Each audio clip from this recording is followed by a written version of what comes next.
And the biggest concern with the propaganda techniques or propaganda techniques is that you do create a multiverse basically where people are committed to a reality that may or may not be based on fact. And that's then continually reinforced. If you believe we can change the narrative, if you believe we can change our communities, if you believe we can change the outcomes, then we can change the world. I'm Rob Richardson. Welcome to Disruption Now. Welcome to Disruption Now. I'm your host and moderator, Rob Richardson. I'm James Keys. I'm Tunde Gonlana. It's great to have the crew back. We're here sitting right after an election, and we have a president-elect, but some people don't believe it, despite actually vice president-elect, or president-elect, I should say, Joe Biden, and vice president-elect Kamala Harris receiving the second most votes in history. There are people that believe somehow it's not true, it's fraudulent, but we know now even the present occupant of the White House, who soon will not be in a few days in the White House, is now accepting, it seems to be seemingly accepting reality little by little. But the fact that we got here should tell you something. It should really worry you.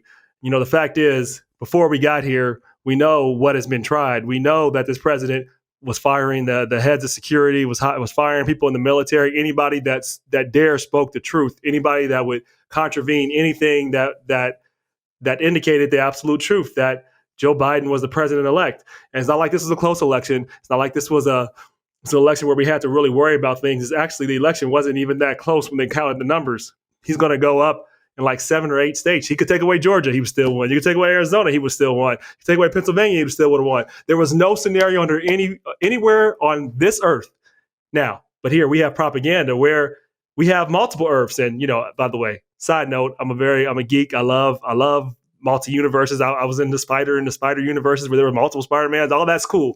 Right now we are on planet Earth that we know of. And what we don't know about these alternative universes, but there are people that believe in an alternative universe where Trump actually won the election running away. And people actually believe that. And it's because he has used, and he's been very effective in using propaganda. And the right has used propaganda in a way that's effective. I'm not just talking about campaign strategy. No. If you look at Russian propaganda, the Russians have been the best at it. They can convince people when they're taking over their country, taking over other countries, killing people, that this was something that people consented to. Why? Because propaganda works. And for it to work, it has to be rapid, it has to be repetitive, and it has to have no commitment, zero commitment to consistency. Sounds a lot like Trump, doesn't it? Sounds a lot like the right. It's because it is. But I want people to know, James, Tunde, why should people care about propaganda? Some people are just going to say, look, this is just campaigning. This is all it is. People are just spinning. People are just trying to win the argument. But it's not anything we should worry about. It's not anything that matters that much. It's just how campaigning goes. What do you say to people when you hear that? Because I believe some people believe that. Well, for me, I mean, I think that the biggest difference and the biggest concern with the propaganda techniques or propaganda techniques is that you do create a multiverse basically where people are committed to a reality that may or may not be based on fact. And that's then continually reinforced. I view things, I'm an attorney, so obviously I view things through a certain lens. And a lot of things are in court or in legal proceedings are based on evidence and substantiation of things that you say or positions that you take. But which is, by the way, important point very quickly while you're on that, which is why even though the Trump lawyers would say, even though people would go on TV and literally lie when they went to court, what happened? They didn't say that. They said, well, no, we got no evidence of fraud.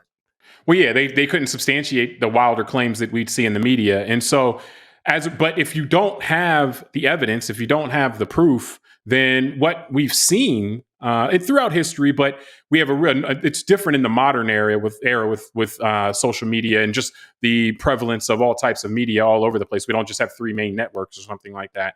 But What we've seen is that even when you don't have facts on your side or evidence on your side, that you can, using propaganda techniques, using techniques that are very propaganda-like, or you could just call propaganda, you can create the illusion of evidence or truth or fact in people's minds, people who are receptive to that message. And so as a result, there's a disconnect between what you can substantiate and what you can get people to believe. And when you have that disconnect, basically it's hard to have a national narrative based around truth, based around fact, and based around evidence. It's just all about what people want to believe. And then, and then I'm sure we'll get into later, that's actually subjected to market pressures now, where people can shop around for whatever truth they want. And again, it's then hard to have a discussion based on truth, based on facts, based on evidence, as far as what did happen and what needs to happen moving forward. Yeah, Tunde, what are your thoughts on the fact that people might view this as, oh, well, this is nothing more than regular campaigning and we just shouldn't really worry about it. Maybe we're overhyping this because we're crazy liberals, which I don't know if any of us are crazy liberals. Tunde's center right. Yeah. No, you can't be accused of being a liberal. Well, I don't think you guys are crazy liberals either. I think, we're just Americans that believe in the system and that we're not a monarchy. And but before I go into my diatribe, I want to say I appreciate you guys bringing up the multiverse. I know it's unintentional, but with my MIT shirt and my space background, I'm feeling pretty cool here. And look, I was in advanced physics. Like I'm a nerd. I like this stuff. I'm electrical engineering. Me too. That's what I'm saying. So, but no, it's because when you guys are talking, I was writing some notes because it got me thinking. And really, the thought that came to mind was the word accountability. And your point is very well taken, Rob, about what happened when they went into the court. Because that's what happened that's the first place where someone held at least the attorneys for the campaign accountable in a way that was going to hurt them, right? I mean, I think all human beings, we work on a carrot and a stick in some kind of way. So the idea that I'm getting at is, from one of the transcripts I read, the judge basically threatened the attorney who was in front of him at the time, basically to basically reprimand him with the State Bar Association. Right. And that's when the attorney kind of capitulated and said, I have no evidence of any of this shenanigans. He got to hold himself like, wait a minute. Yeah. So, but that's what I mean, because the judge threatened, basically the way the person puts food on their table, right? So what I'm saying is, and that's what it got down to me, where I wrote down here, leadership matters, because I think my disappointment as an American, first, and not a political party member, because I'm actually a registered independent since my early 20s, but as an American, is that the leadership of the Republican Party, that's my disappointment, because they're the ones who are supposed to hold, not only the president and other members of their party accountable, but in a certain way, the public, in terms of at least accepting. So I think many of us have seen the footage of what happened in 2008 with John McCain when he had his concession speech. And what happened was when he tried to get the crowd that was in front of him at the time to accept the fact that he was not going to be the next president, that his opponent would be, the crowd booed. And he kind of told them, you guys calm down. This guy's an American, he'll be president. We got to unite.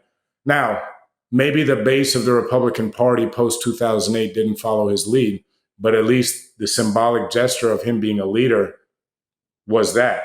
And that got me thinking, too, that this moment may have been inevitable because of between the changing demographics, the mood of certain people in this country, and then what you guys got to with the propaganda. At the same time, the culmination of the internet infrastructure with social media, let's say 2006 through 2010. And I think it was lightning speed, and no one could see it coming in that way, and the way that it would be manipulated and used on Americans. So I think now we're at post a decade and we have a chance to reflect. And you guys are right. This is a very interesting time. I think propaganda is something that's been with us forever in terms of human history, but it's just that, what do we do now? And I think that's the question. And we have, and I'll just say this to your point about the Republican leadership and what needed to happen. I think both Republicans and Democrats were guilty of this. And I still think there is some guilt with this. They underestimate the power of propaganda. They overestimate the ability of people to be able to combat it. And they assumed, and Republicans did, and so did Democrats. I remember having conversations with Democrats who told me there was no way possible Donald Trump could be elected. And my thing is like, I don't think it should happen, but I think it is definitely a possibility, and it's close to 50%. I told people that during the first election. And I said, because I think he's having actually a pretty effective message, and people would really get upset with me, really get emotional. I'm talking about Democrats. Republicans, there were some, obviously there were true believers, there were a lot of them, but then there were those in the establishment that would just say, well, he's probably not going to win, so I'm just going to just duck and hide. And they assumed that he wasn't going to win. So I think both parties were responsible for underestimating the threat, not only of Trump, but of the propaganda of the bill and how effective that could be over years and how disenchanted people were. So I think when we talk about propaganda, why it's different, people need to understand the real threat and how it's still there too, James. Well, yeah, I was going to say people underestimated the appealing to some core emotion and less of a rational argument and more core emotion would have on Americans. And that's something Republicans and Democrats are oftentimes both guilty of, as just Americans are guilty of, is American exceptionalism. And so, the whole thought, it goes back, it's 80 years at this point. It couldn't happen here. And so what we saw is that it happen here, in terms of the demagoguery, like just all my opponents are evil.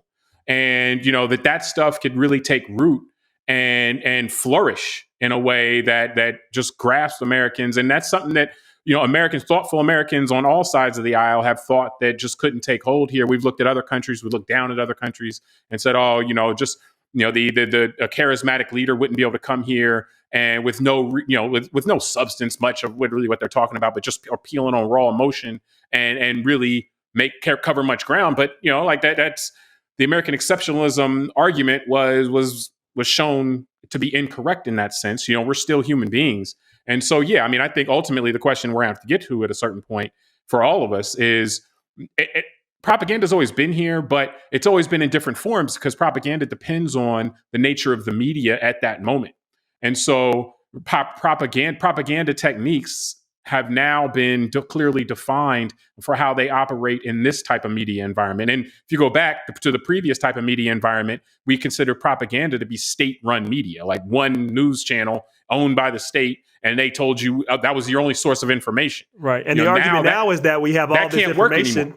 Right. And we also are saying, the false belief that people had, James, was that because there's more information, people would therefore be more informed. There was an assumption. You have this assumption going back to the Enlightenment period that people would default to or automatically veer towards finding truth. And so in what we've seen, no, they don't. They default. This is Tunde's phrase, or the way Tunde puts it. They default to finding their truth, not necessarily objective truth, but they try to find what really hits home for them. That's brilliant. Well, it's a good point, James, because they default to their truth. Tunde, I just want to. That's Tunde's point. We're going to trade. You have a trademark attorney to my left here. You need to copyright that. It's not just that. It's a copyright, right? You need to copyright that. I'll let someone else steal it. Go ahead. But I was going to say, I think James's point about the Enlightenment going that far back is valid because I think,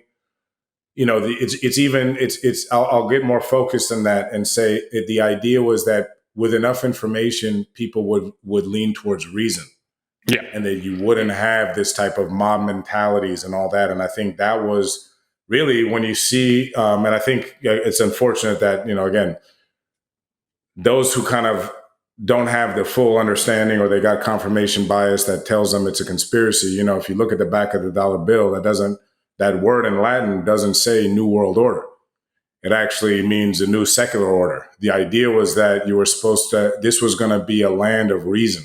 That wasn't a monarchy. That's why we have right in the First Amendment that the Congress shall not formalize any religion in this country. We have a very clear separation of church and state because at the time, remember, this is 1700s, you had a lot of religious refugees coming from Europe. Remember, the Catholic Church had a very long stronghold, and you had a lot of Protestants coming out of England, and you had a lot of Protestants, Lutherans coming out of Germany and all that. So what happened was this was supposed to be an experiment where people from all different parts of the world, well, let's just say all different parts of Europe at the time, and different thoughts and different backgrounds could come and share a land and a country in a cohesive way that wasn't going to be ruled by emotion or mob rule or, to the purpose of this conversation, propaganda.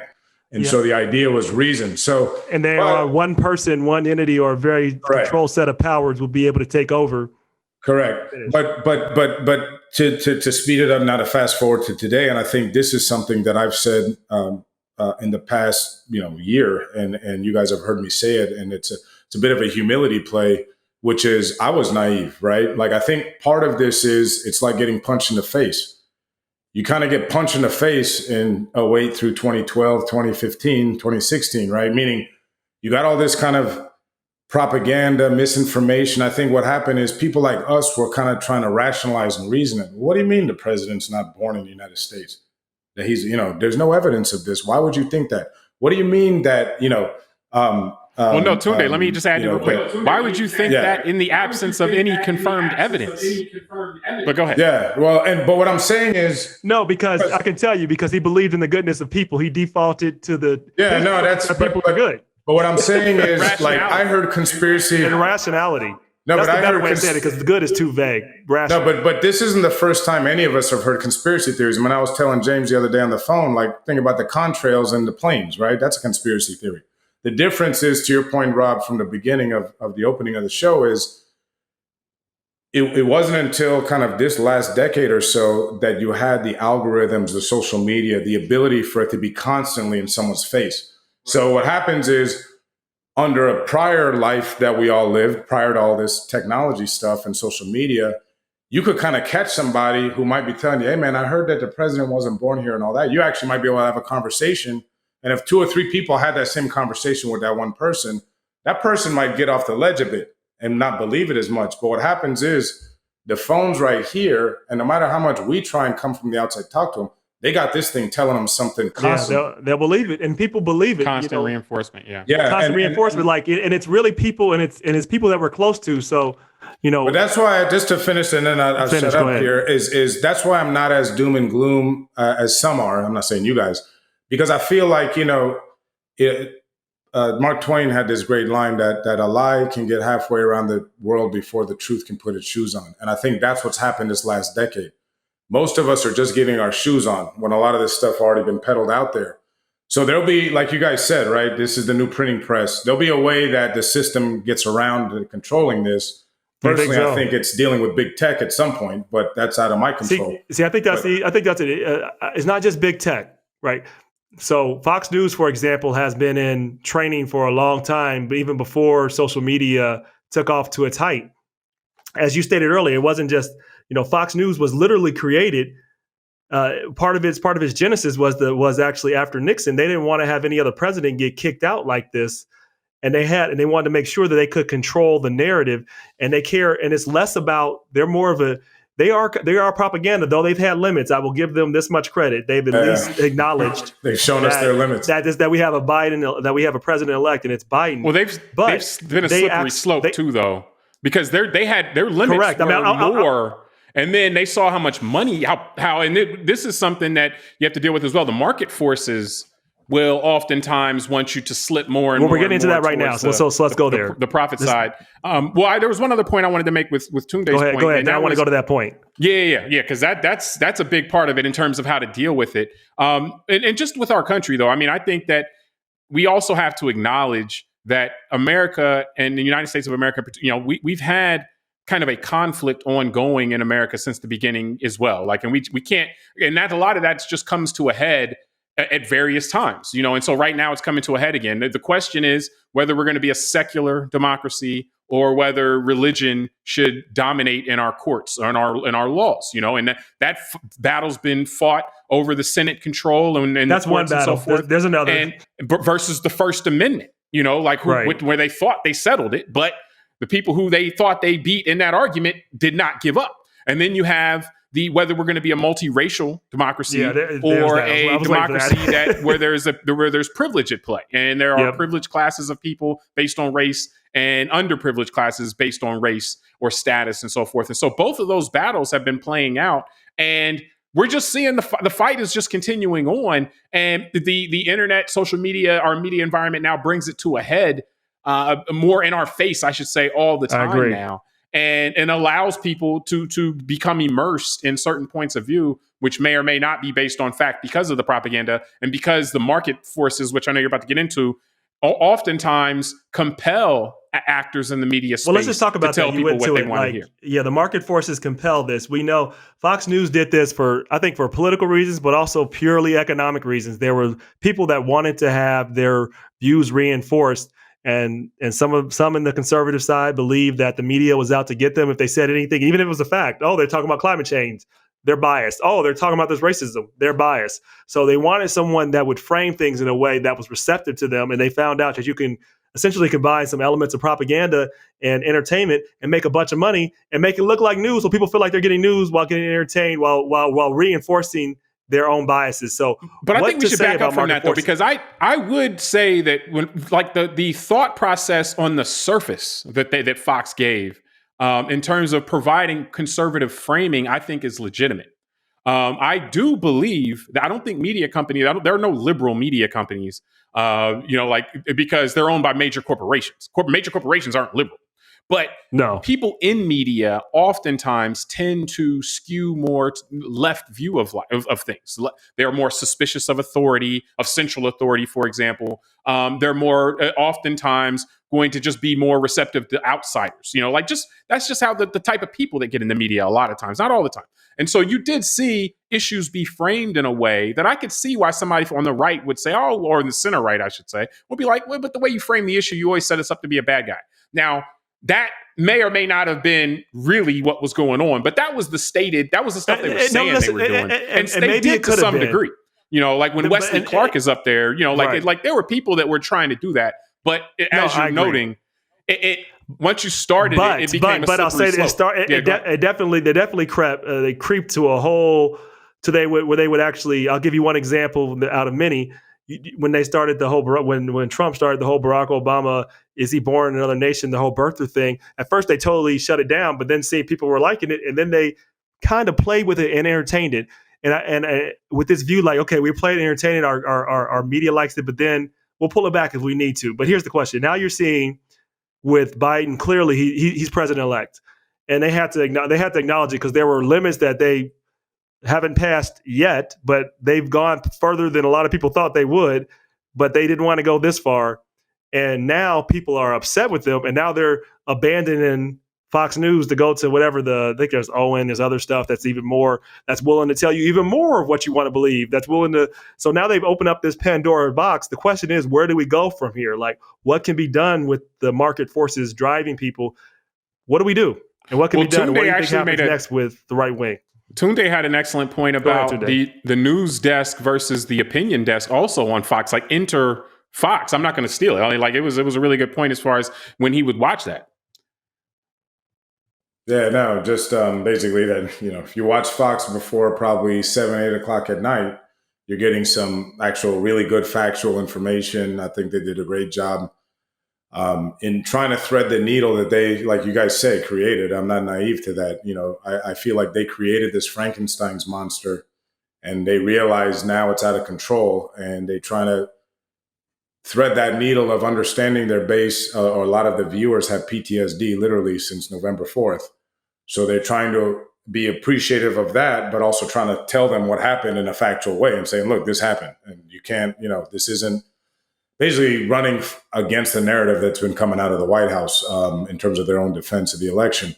Post 7, 8 o'clock, when it's the opinion time, then all bets are off. And I got no idea what they're going to say. But even we've seen in the last week that some of those guys had limits. But no, I think that it's interesting because going back to even the creation of the Frankenstein's monster, I think that goes back to my thought of where leadership's important. And again, it's where there's a lot of fuzzing of the lines here, right? I'm not expecting a private corporation that's publicly traded to be a leader of the United States. So I understand Fox has its own interest of getting its own viewers, making revenue, paying shareholders and all that. I get it. But to you guys' point, right? You're right. They were being cute with the birtherism. They wouldn't say that it's BS, but they would, they wouldn't totally embrace it, but they played that line where they knew that, okay, people that want to believe this, we're going to give them a place to at least watch a show without getting pissed off. And that's where I think where McCain kind of showed himself to be the last true stand-up guy in that party. And by the way, that's also effective propaganda to tell a little bit of truth, some Correct. truth to allow Goes back people to what to you feel say, like because this is then actually news. This is what propaganda is. Yeah, no one knows what the real truth is, and they default to their truth, which for a lot of people was that the former president was an American. And my point is, and I want to be very clear, for whoever's watching us now is, I'm not saying this in defense of Barack Obama or because I'm in love with Barack Obama or anything to do with Obama being a great guy or that they should leave him alone or nothing. I don't care about any of that. Politics is dirty. I get it. My point is that at some point we're all Americans, and the problem is that by Fox and other legitimate sources, including politicians, allowing stuff like that to happen, just like now post-election when a lot of politicians know better. I'm not talking about the voters here. I get it that they've been manipulated beyond control. So I give them a benefit of the doubt that some of them just believe it. And, that's because their sources told them.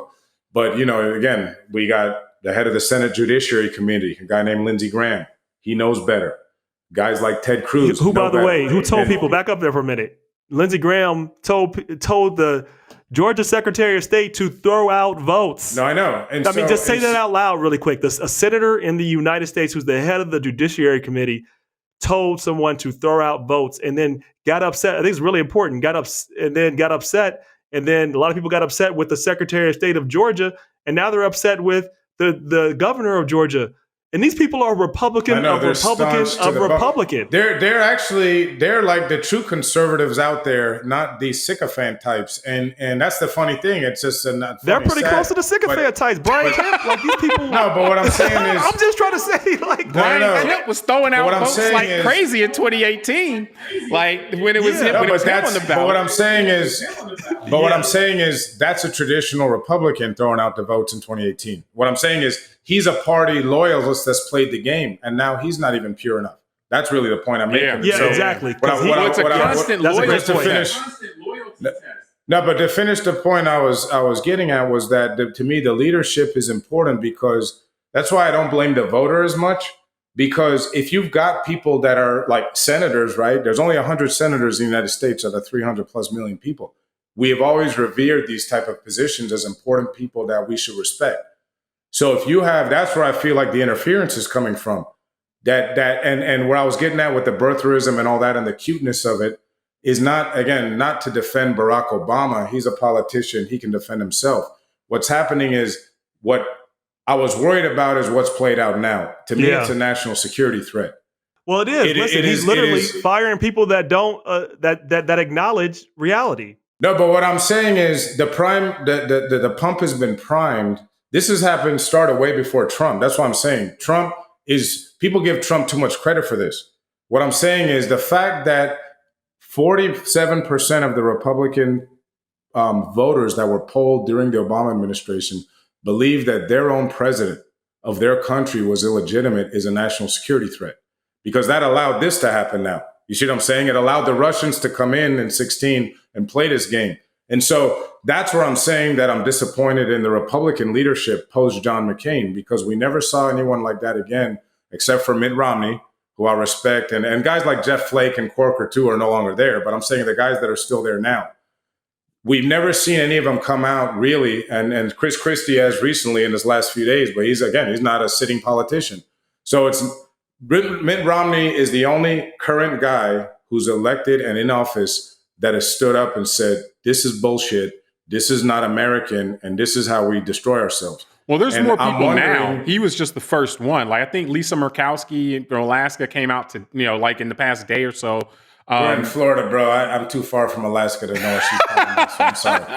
Well, babe, there's only 100 of them. I think that behind me to figure out what they're talking about.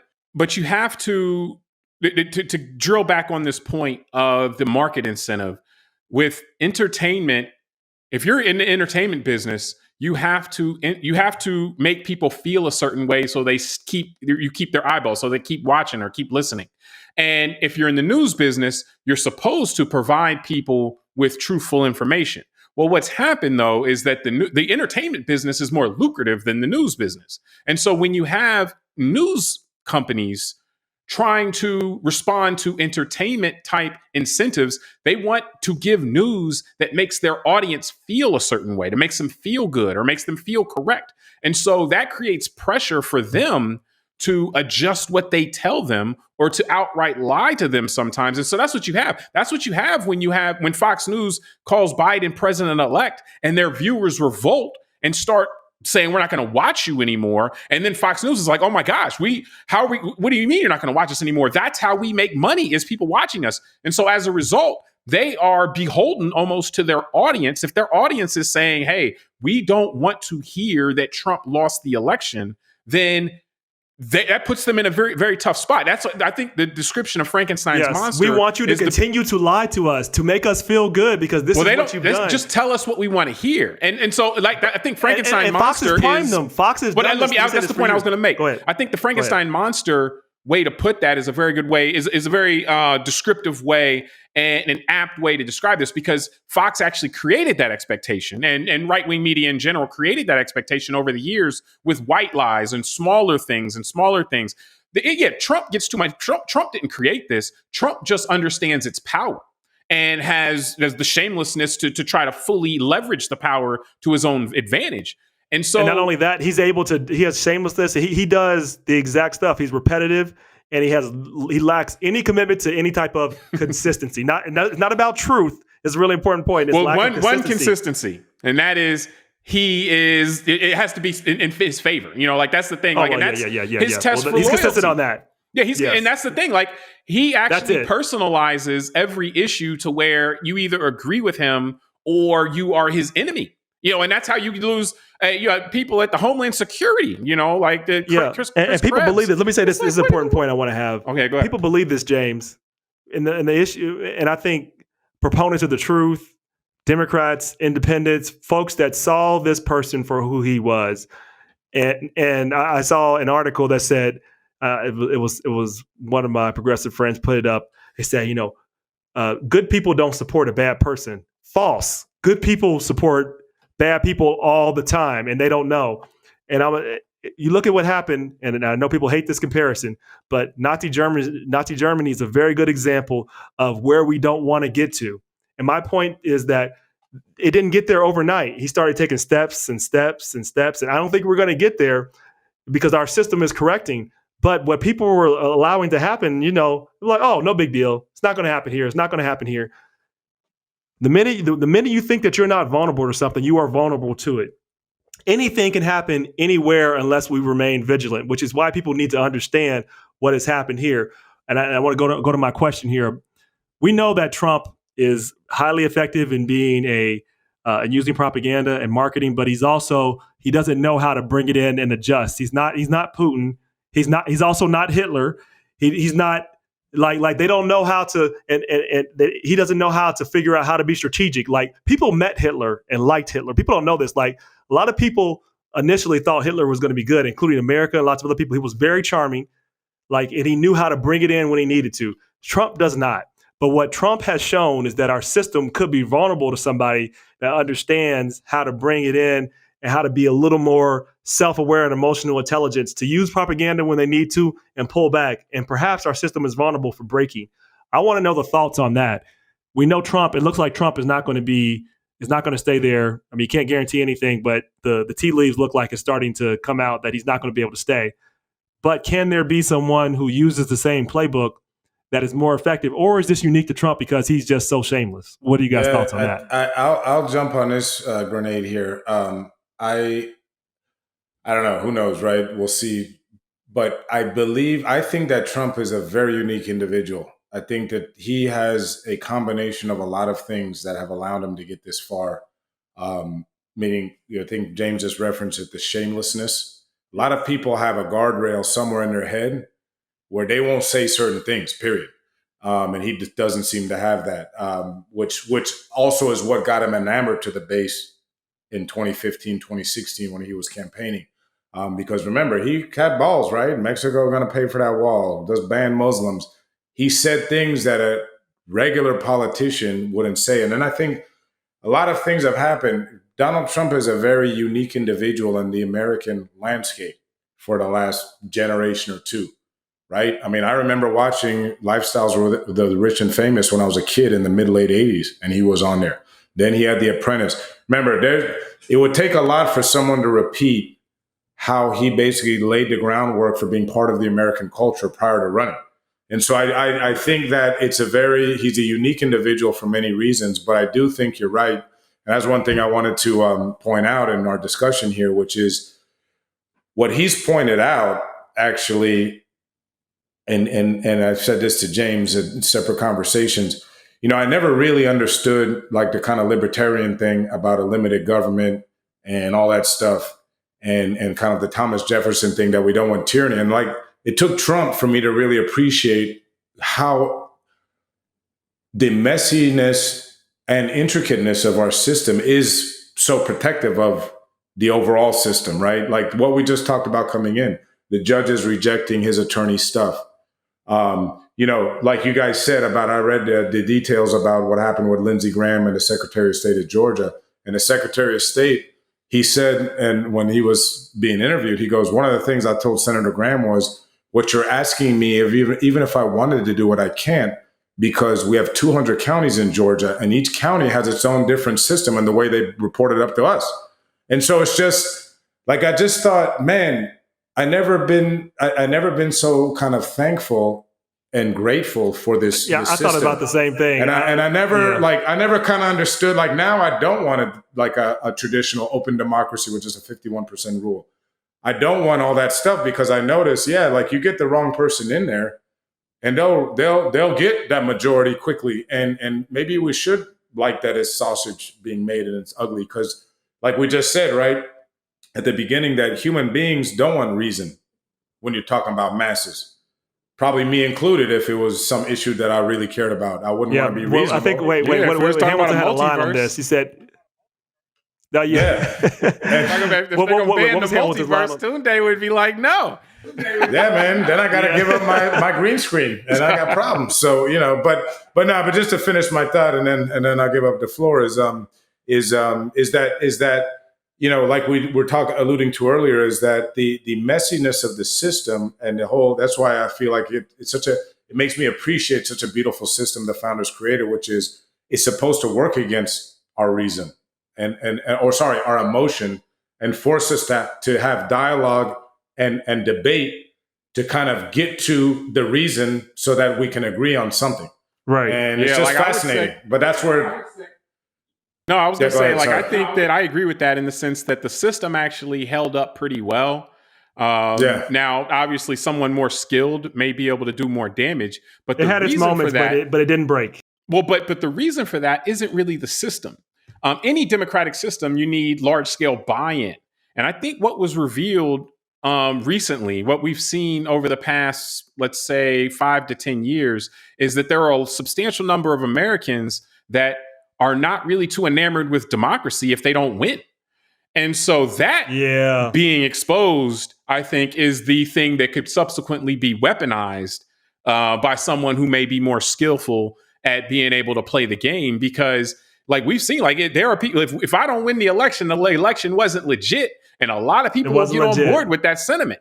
And that's, that's exactly what's been going on for 3 weeks. People saying, well, we need to get rid of illegal vote. How are they illegal? They're just not legal. Like, why are they not legal? Because I didn't win. But you know what? Part of it, the question is, did they believe it, or they just want to believe it because they didn't win? They're willing to believe it because again, all of this stuff, it's not just about what you will believe. I'm willing to believe a lot of things if you substantiate it. The issue is not what people are willing to believe. It's what they're willing to believe without any evidence or without any substantiation. And so that's all I mean. With clear facts over and over and over again. Well, evidence on the other side. Their own organization. But remember, it's not true. But Rob, Simon Sinek had that great book, Why Facts Don't Matter. Remember that. That's why he said politicians with a 12-point plan don't win. But James, I want to allude to something you've mentioned in the past, which helps explain it, I think, which is because I look at it as if I had a big pot of stew here and we had a bunch of ingredients and then I got to mix it up. That's how. Hey man, you're making me hungry over here, man. I know I haven't eaten, man. So go ahead.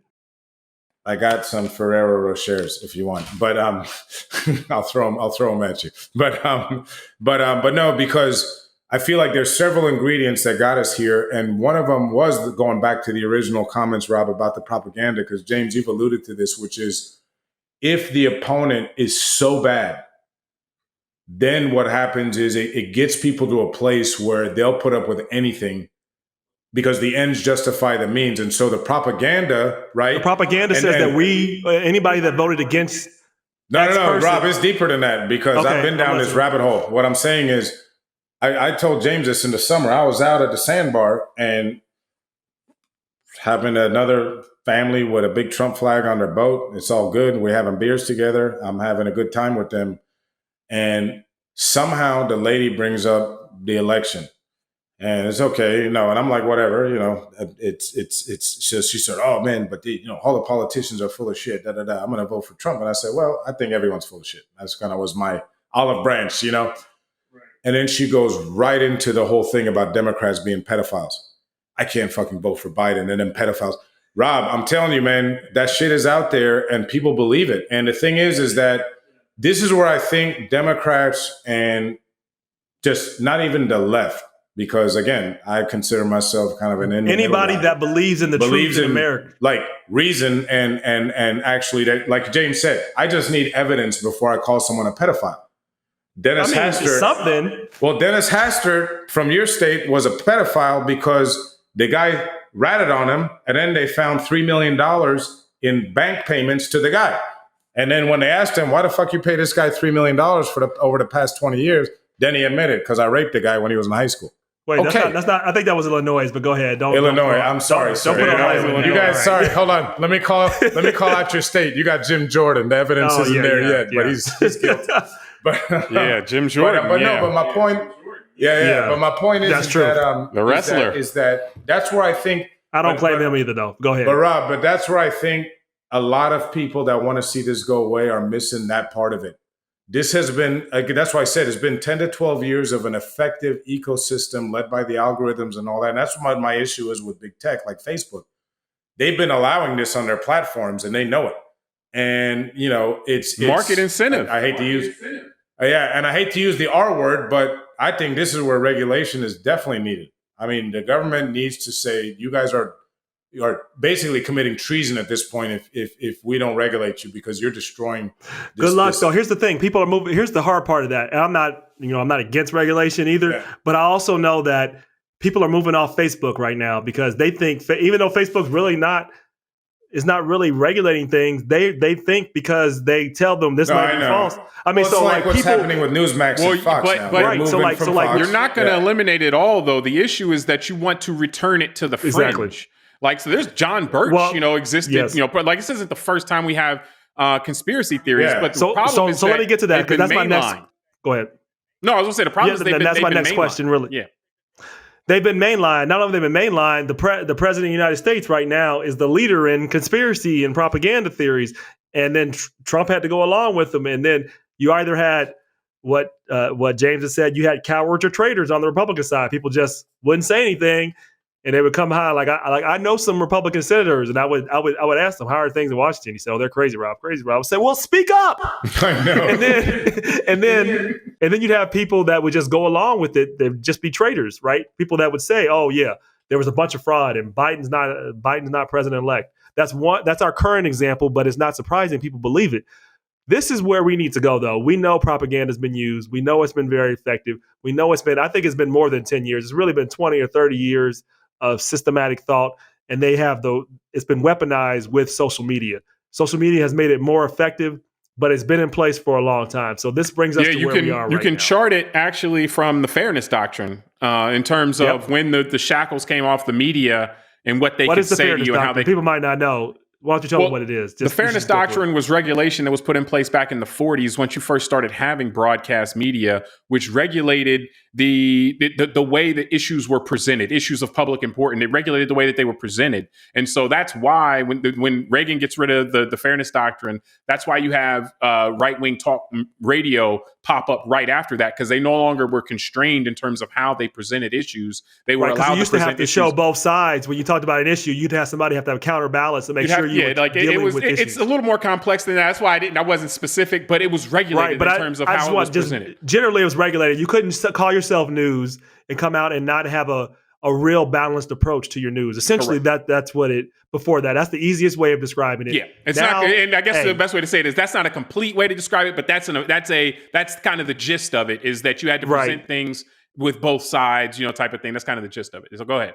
Yeah. And now you can have entertainment and say it's news. You couldn't do that before. I mean, so that's basically what's going on. And people believe, or their minds allow them to believe they're watching news when you're watching an entertainer. You're watching a provocateur. You're watching somebody that is trying to get you entertained and keep you entertained. That they're not trying to inform you. They're not trying to tell the truth. Their goal is to entertain you and make you feel good. You'll come back. Which is why you go to Hollywood. But it's not why you should be watching the news. I get not watching that feeling. You want to feel good? Go watch a Disney movie. If you want the truth, we should have real journalism. And that's why you also see the way this stuff is presented with character development and story arcs, where you have a villain, like a villain that's pure evil, like Tunde was talking about. You have these pedophiles that need to be stopped. Like I was telling Tunde the other day, like there's more nuance in like the Avengers, Endgame than a lot of these media companies. Like there's nuance in terms of the bad guys and the good guys and what the motivations are. A lot of this stuff with the media now, news media, quote unquote, that the way they present things, there's this bad, like it's the devil and then it's the good guys and that's it. And like everything is framed in that way. And so the reason it's presented that way is to give you a story arc where there's the bad guys and they're just bad. There's no explanation for why they're bad. They're just bad and they just do bad things. And then there's the good guys and they're fighting for you all the time. There's no reason they're good. They're just good. And that's how news is presented to people now in that framework, because that will keep your attention. And so, that's what I said. And the market incentive is there to present this stuff as entertainment, to keep eyeballs or to keep ears, to keep attention. And as a result, you have all this stuff being presented to people like it's a movie, like it's a story arc. Oh man, I think you hit it. You hit it on the ground there, man. If we had a mic, we need to drop it right now. James just had a drop the mic moment. Just drop it. Let me do this, Rob. Let me mess up the show. Let me share the screen real quick. I got something to piggyback on James's comment I want to put up here for the audience. All right, so I wanted to share and piggyback off James's comments about heroes and villains because I've donated money to everybody, and so I get emails from the Trump campaign, and just reading this, if you're seeing this for the first time watching this, we should read this out loud. I get 5 of them a day. So wait, I want to read this because people listen to this podcast. Okay, this is an email. So I want people to understand this is an email that the Trump campaign sends to supporters. It starts like this: the left hates you. They hate you, Tunde. That's what the liberal elites think of you. They hate everything you stand for. And now they're trying to take away the election. We can't let them get away with this. President Trump is calling on his strongest defenders, like you, to step up and fight back against the radical left and their attempts to undermine this election. Tunde, when did this message come to you? This one particularly, give me 1 second. I guess it's on the email, so I can't see. Came this Friday 3 days ago at 10:37 p.m. But I've gotten probably another 10 since then, as recently as just a few hours ago. So I'm going to take that off the screen now. So don't miss the part in red that's right after the left hates you, Tunde, where it says Representative Omar called Trump rallies called Trump events are Klan rallies. And I guess to quote, squad member Ilhan Omar. Sorry, go ahead, because I was going down. There was a bit more. Squad member Ilhan Omar said Trump events are Klan rallies. So in that sentence, you have a villain, and then you have the villain attacking for no reason. There's no reason. The villain is just evil attacking. And then go down. Let's see what else Megatron. I'm telling you, in this email, Ilhan Omar is Megatron. Just shows up, attacking.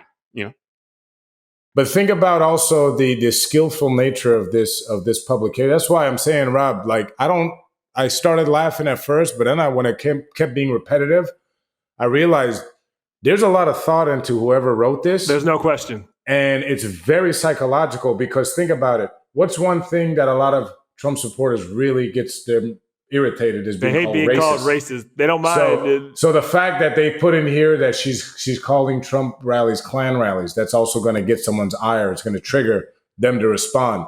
Then look at where the capitals are. It's about you. It's making it personal. And then down here is where I was going to, again, capital unhinged. Yeah, it's all about, they physically assault. They say they physically assault Trump supporters. So it's setting them up like these people are trying to commit violence. They are trying to hurt you. These are the people that are on the other side. But you see what I'm saying? And they claim that we are the ones dividing the nation. But it's despicable. But James and I have talked about this because it's an ecosystem. Think about it. Yep. They physically attack Trump supporters, and then it's funny. I got a meme from my buddy who's a big MAGA guy. After when was it? Last weekend or the weekend before, when the MAGA march in DC. Oh yes. And the meme was an older Trump supporter. You know, he had the Trump shirt. A very older gentleman, looked like he's maybe in his 60s. And I guess he got his ass kicked by some of the anti-Trump people. You know, typical skirmish bullshit, right? Yeah, but they were fighting that too. That was taken and circulated in that ecosystem. Of course. About see how they're attacking us. Yes. So that's what I mean is they're very and that's why I'm saying Democrats. The propaganda is that anybody that votes against Trump or is not Republican is an enemy combatant. Correct. They are trying to destroy the nation. That out of the 70 million people that voted for Trump, the 70% that feel that the election was stolen are the people that buy into this. So probably that means that at least 50 million of our fellow Americans will believe this, and it's probably a bigger number because there's a lot of people I'm sure that didn't vote. And so that's what I'm saying on a serious note. If I can say anything on this show tonight is people, whether they're Democrats, moderates, Republican, Lincoln Project people that don't believe that stuff's effective, that I just put on the screen, need to take that very serious. I'm getting bombarded by it.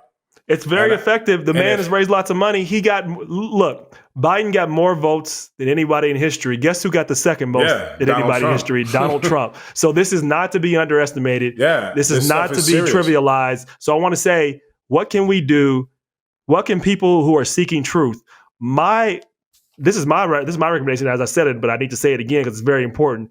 You cannot underestimate this. You should not trivialize this. This is serious. It is a threat to our democracy. It's a threat to our freedom. It's a threat to your prosperity. If we are divided amongst each other and we can't govern, we cease to exist as a nation and we can't do anything effectively. No matter what you think, you need a functioning government. If you don't have a functioning government, you will not succeed as an institution. Our government must function. And Russia's job and why they're so effective at propaganda is that they want to make sure their government functions in a way where right now Putin can rule and take over, and he'd rather have America weak. And right now, we're kind of complying. So I think that's why people really need to understand and understand that this is a serious, serious, serious threat. I think that's the biggest thing you can do is to first understand the seriousness of the problem before you can address it. That's number one. There's a lot of things I think we can do, but I want to start there, and then I want to get ready to conclude with you guys, and I might have some few wrapping up points. James, what do you think we need to do as proponents of truth, as believers in the American system, as flawed as it is, but we still want to make sure it's preserved so we can continue to improve it? I mean, the system is not going to be perfect, but, human beings are flawed, so like that. And the system does try to account for that, which is good. And you're correct in the sense that any government that's of the people, by the people, and for the people will fail if the people hate each other. So there needs to be some way that we can provide for the ability to get information that isn't about hustling us all the time.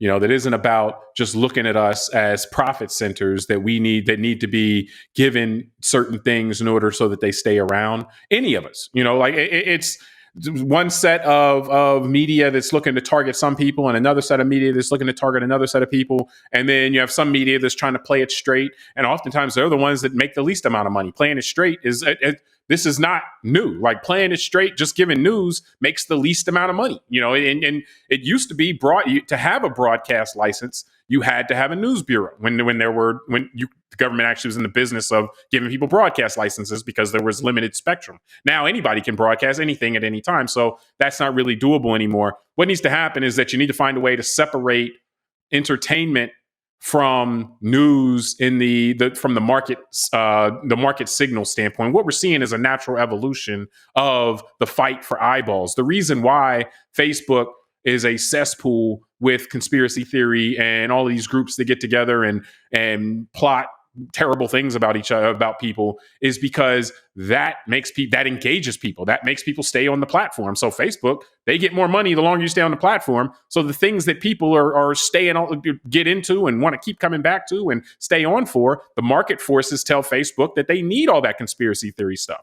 And so ultimately, as long as the market forces alone dictate how we get our information, how we get our entertainment, whatever, but how we get our information, as long as market forces are dictating that, then giving news will not happen. Right now, news media organizations are forced to choose between making money and delivering truthful information. And so as long as that is the market setup, then we're going to take L's as far as our society being able to recognize important issues and deal with important issues. And you know what? It's kind of important for societies to be able to recognize important issues and deal with important issues if it wants to sustain themselves, if they want to sustain themselves. Agreed. Tunde.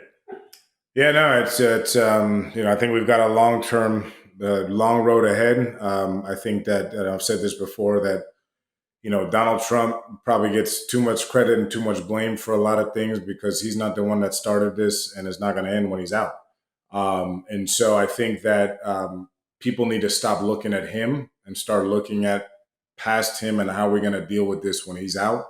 And I think James makes a great point Now, Tunde, Donald Trump would never allow us to do that. No, but listen, I'm not getting into that. But obviously, he's not going to be president in a month or 2 months, whatever time frame. But the idea, and remember, he's 75, so he'll be dead at some point in the next 20 years, right? So but this isn't going away. This he's is Superman to some people. Yeah. I don't know. We'll see. But to James's point is this is the evolution of our ecosystem with media. So I think we're in, like I said, society will figure out how to deal with this probably over the next decade or two, but it'll be painful until we get there.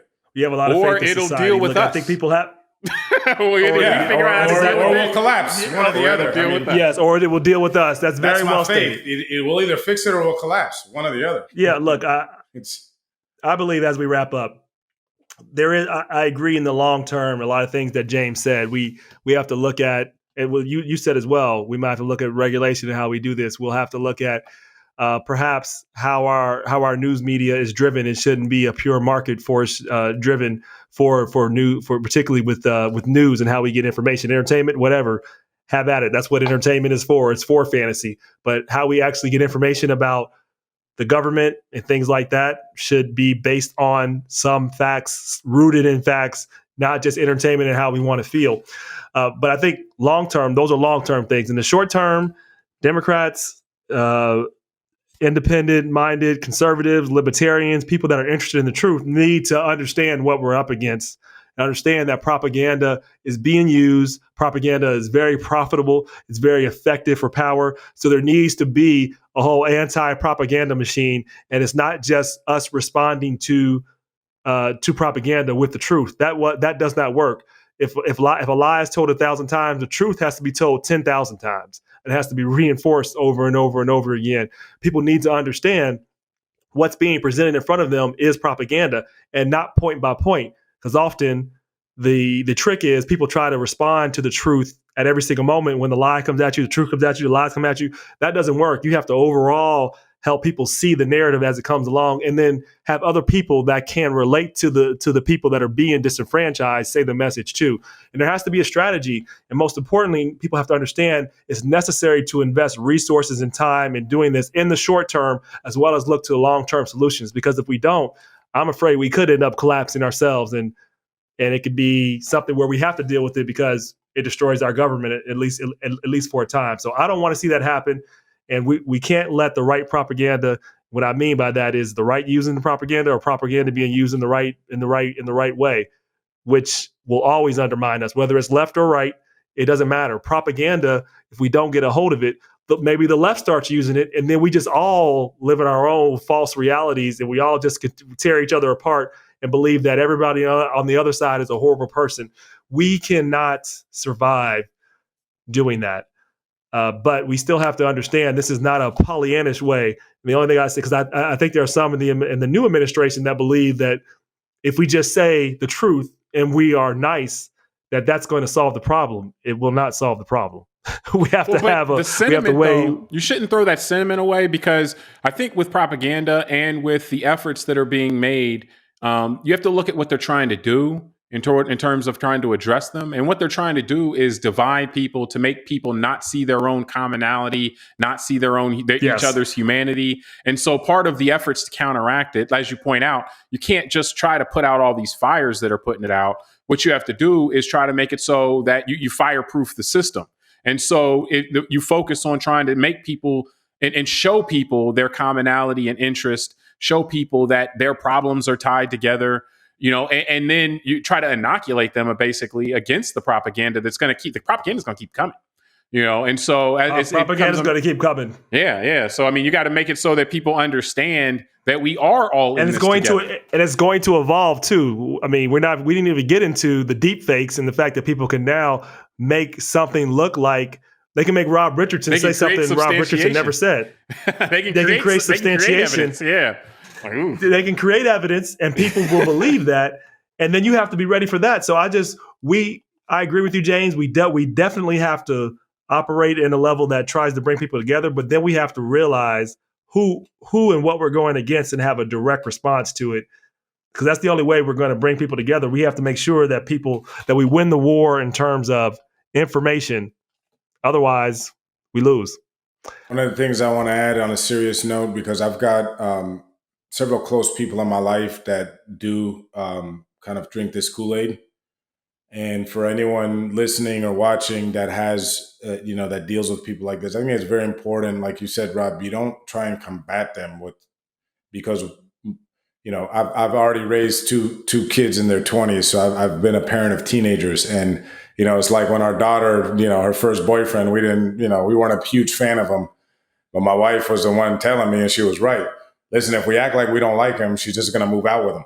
She's just, right. So you just gotta stay calm and because they're gonna rebel. And I think that if we're serious about all of this, not wanting to see this permeate our democracy, I think those of us that are on the side of the argument that we're on in tonight's discussion need to also have some emotional discipline and not look at them people that believe this, that they're stupid, not call them stupid, not because that's just going to drive them further into this rabbit hole.